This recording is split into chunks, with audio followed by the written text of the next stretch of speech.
Today I'm taking a trip on one of Italy's intercity trains, traveling along the Italian Riviera towards Genova and Milan, in the comfort of a standard class seat on Trenitalia. Come along for the experience of a classic Italian intercity train. Today's journey starts from Ventimiglia, which is the border town on the Italian Riviera with France. The weather isn't exactly great, so let's seek some shelter in the station building. The train station here was opened all the way back in 1871, and today is the terminus station of intercity trains from Italy and the start of regional trains towards the French Riviera. The station features a ticket office and a small shop, which seems fine for a town of 24,000 people like Ventimiglia. I have bought my ticket online in advance, so I can just head straight to the platform. Today we'll be taking the intercity service up to Milan. The train should have arrived over 50 minutes ago, so let's see if it's ready for boarding already at the platform. In addition to the intercity trains to Rome and Milan and the SNCF regional trains towards France, the train station is also served by Italian regional trains on the line up to Cuneo and stopping services towards Genova. Our train is parked on one of the platforms a bit further from the station building, so down into the underpass we go.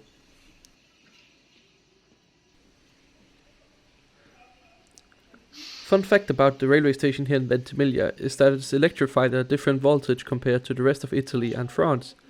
This is so that both French and Italian trains can use the same tracks here at the station. The voltage is roughly half of the standard elsewhere on the Italian lines, so the trains can only run at half power to and from the station. And here we are. To our right is our intercity train that will take us up to Milan in about half an hour.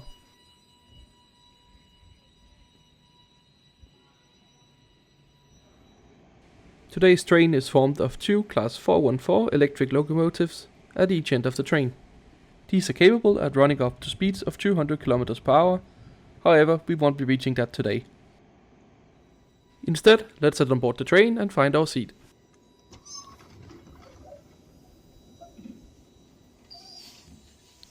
Between the locomotives are some standard Italian intercity wagons, which can also be found on the Frecce services, which are said to be discontinued.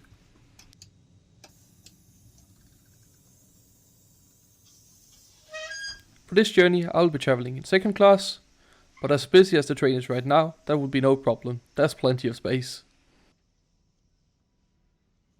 These trains do have seat reservations, but I decided to pick a seat on the right hand side, so I can have a view of the coast as we roll towards Genova. Let's have a look at the seat. We got a large fold out table, a small bin, power outlets for both seats, as well as a well padded seat with a good headrest. This is very comfortable. While we await departure time, let's have an explore of the train. Here we are in another of the standard class carriages, which is pretty much identical to the one I was just in, but there's actually some people on board this one. There's some luggage rack in the middle of the wagon, as well as overhead storage.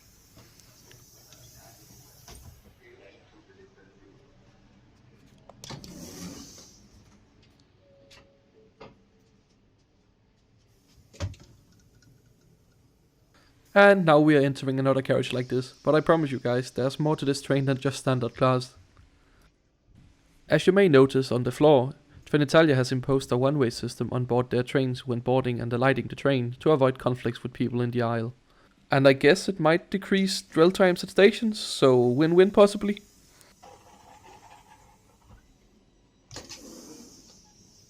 And we are approaching another second class carriage, so let's just skip that.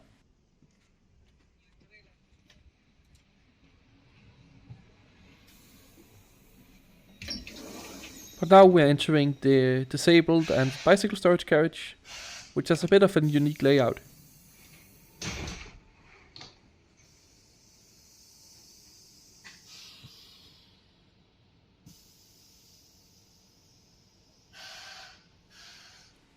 It's the same seats as in second class, but they have removed one seat from each row to make more space in the aisle.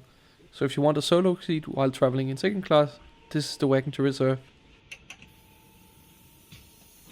This is also where you will find a small cafe, but it wasn't open on this journey, possibly due to COVID restrictions. But hey, I'm sure it's lovely to have an espresso here with a view on days it's open.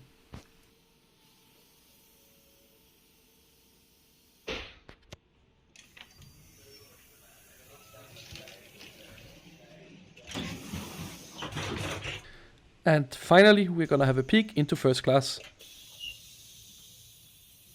The seats here in a 1+2 configuration, a little bit wider.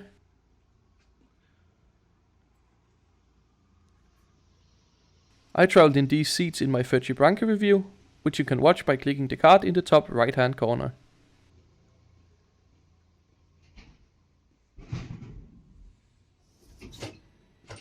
And before I forget, let's take a look at the toilet.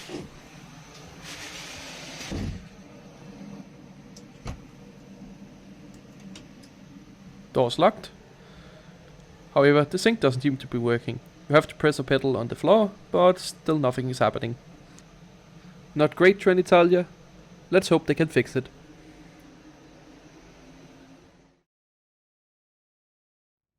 And shortly after my adventure through the train, we were ready to depart and now rolling on towards Milan. Our train starts slowly here from Ventimiglia and passes by one of the regional trains operated by Trenitalia.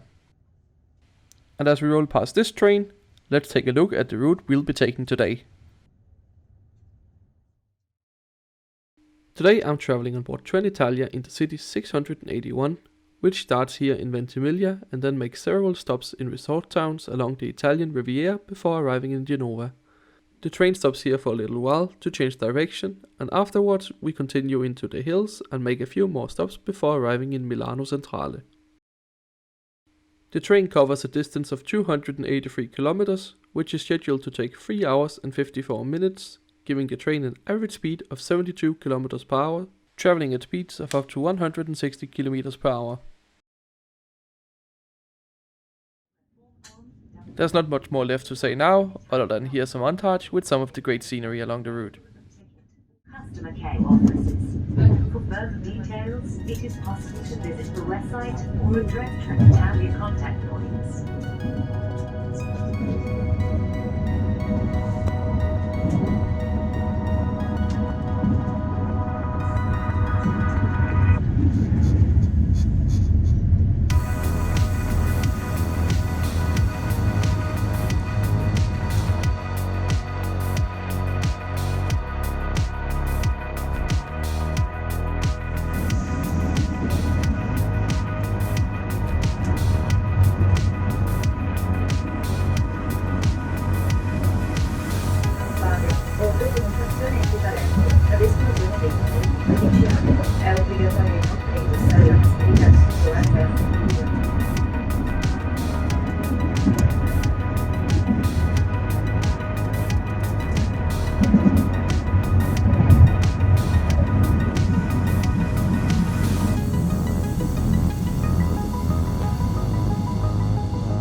And after a pleasant few hours with Trenitalia, we are now arriving into Milano Centrale. I paid €17 for this trip, booked around 3 weeks in advance on the Trenitalia website. I found this to be good value. Trenitalia got us there on time and in good comfort, so I got no complaints. These trains are not as fancy as some of the high-speed trains Trenitalia operate, but they are definitely worthy of running these slower routes where high-speed trains can't take advantage of their speed.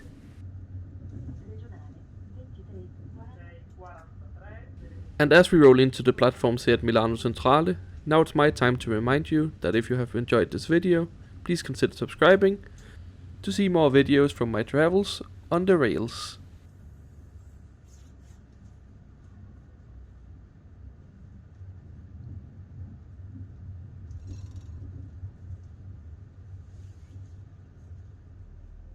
I also have a Twitter where you can follow my travels in real time.